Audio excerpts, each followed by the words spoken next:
next incident that happened, or the next altercation that happened in Reno, Nevada. And it happened where that Lil Halfdead finally decided to confront Tupac about the song and about the idea of getting him kicked down to Priority Records. So he actually confronted Pac about it? Yeah, Lil Halfdead confronted Tupac about it in Reno, Nevada. And Lil Halfdead got beat up very badly by Tupac's posse.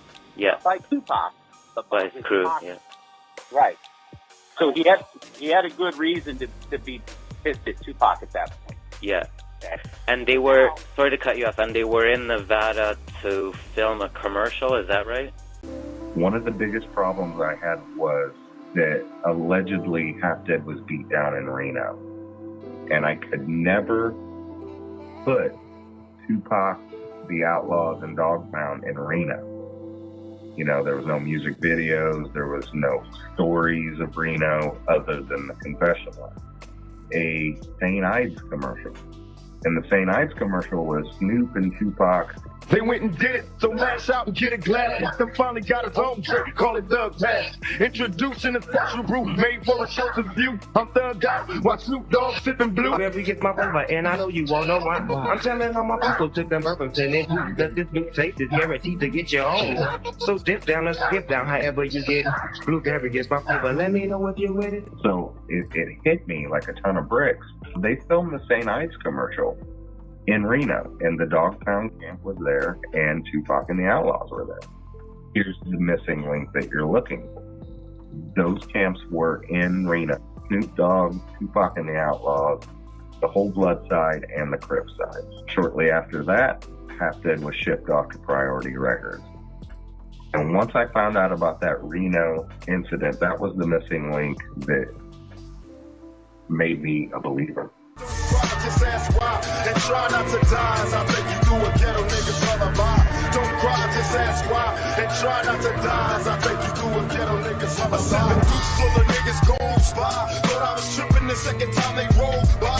Recognize the place, the faces look familiar, but everybody swear they know the nigga that's gonna kill you. Don't murder me, kill a nigga in his sleep, let me die as I rest in peace. And if you know your history like you do, obviously, then it kind of starts to make sense. It all kind of starts to make sense. In the Dead Serious album, I'm sure you've seen the album cover with the Tupac laying there dead. What? Oh, no, you didn't. Wait a minute. No, you didn't. You believe that that's Tupac and Gaddafi on the cover? Yeah, that's absolutely Tupac and Gaddafi. Who else could it be? You disloyal, fool-ass, bitch-made punk. Oh, you motherfuckers. Okay. All right. You know what his excuse for that was? You know what it is? What? That his artist just pulled pictures at random, and that's what they came up with. And it just happened to look like Pac. Just happened, and the disembodied head who was shot right where Gaddafi was shot at. Huh? You think you can do this to me? I'm the man up in this piece. Who the fuck you think you fucking with? I run shit here. King Kong ain't got... Okay, I have the official police report that has been released on the actual murder, Gaddafi. Yeah. That's where he was shot. But he was shot like an inch and a half above his right eye, I believe is what it says. And in that album cover, that's exactly where Gaddafi was shot. I don't believe in coincidence. I don't believe that a graphic artist just pulled a bunch of pictures and has a picture of Can-Am, because that's Can-Am Studios, and Tupac leaned over, and then Gaddafi hovered right on top of it. I don't believe that for a fucking second. Was the album made after or before Tupac got killed?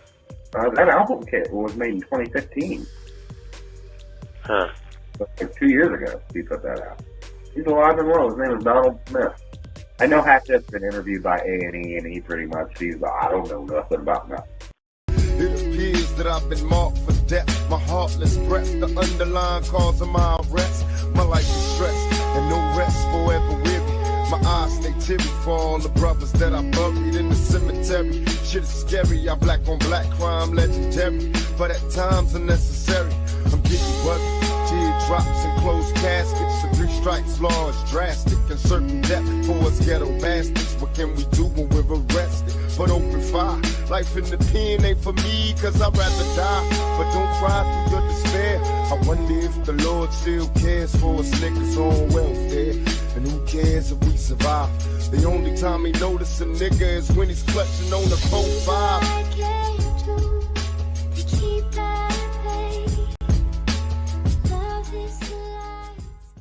When Pac and Suge got together, it created a very volatile situation. They were going to do what they were going to do, and we couldn't control that. But Tupac didn't like them. He did not like Dre, and when the whole Death Row came up, he didn't like the Dre, Snoop, and all of them. He didn't like them. When we did a whole album that has never come out, I did with Tupac. We were in a studio in Santa Monica, and I hear my voice. And I'm like, where's my voice coming from? I'm in the studio with Dre. Why don't I hear myself? So I'm looking all around in different rooms and, doors and stuff in the studio. And I open up one door, and it's Corrupt and Daz, and they're playing Tupac's album because Tupac was on Interscope. And, they got an advanced copy of the album. And I'm like, hey, that's me. They're like, oh, that shit was live, this album. And I'm like, I don't even have a copy of it. How'd you guys get a copy of it? Because, Pac is real strict about getting copies of his music.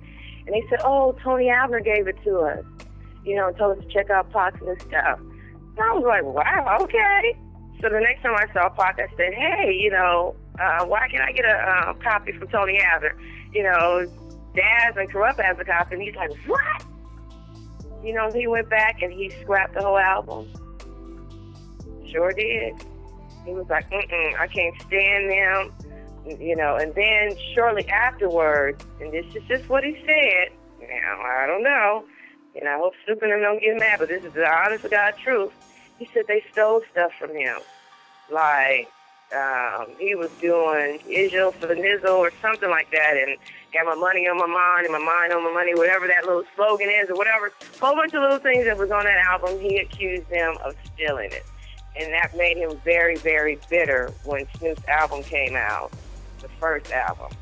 And he was real bitter over that, like really pissed and didn't like them. So you're telling me, so Tupac had a problem with Snoop before he even came to Death Row Records? Yeah. They didn't know it, but he didn't like them because he accused them of stealing his sayings, his ways, some of his style. Like a sentence here and there, and this album never came out. It had a lot of other great songs on there, and he scrapped the entire album because of them hearing the album. He just got mad. He was like, the album's done. Even when he got with Death Row, it kind of carried over because I was at the filming of California Love. That's where I could really tell this wasn't going to work because on the set of California Love, in the trailer with Pac's just going on. F Dre, F Snoop, it's me first, then it's Snoop, then it's Dr. Dre and the label. I'm taking over. I'm going to be Death Row. I'm Death Row now. And I'm like, oh, Lord. You got a lot of people that like Pac because he can rap. I like Pac because of Pac, because of who he was. And if you look at it, everybody now, since he's not around, everybody claims that they was great friends. Everybody to a show. Yeah! You know what the fuck this is? But on some real talk, Pac would not have been down with that. What up, Dre? I'm chilling. What's up, Pac? Would he been down with Dre with that? What up, Snoop? What's up, my nigga? Would he been down with Snoop with that? What the fuck is up, Coachella?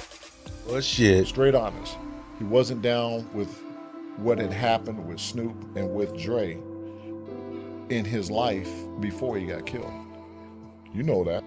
But like Pac and Snoop at the end hated each other. And you could tell that by the simple fact that when Snoop did Dogfather, Pac was not on that one song. And Pac didn't like Dre. That would change the Death Row camp because of the jealousy of Tupac. Because Tupac is all of a sudden now, he's this major star, he getting all the light, he getting all the attention. So, to me, it was childish on their part, but they can never feel the shoes that Pac felt. I walk in the light that he walked in.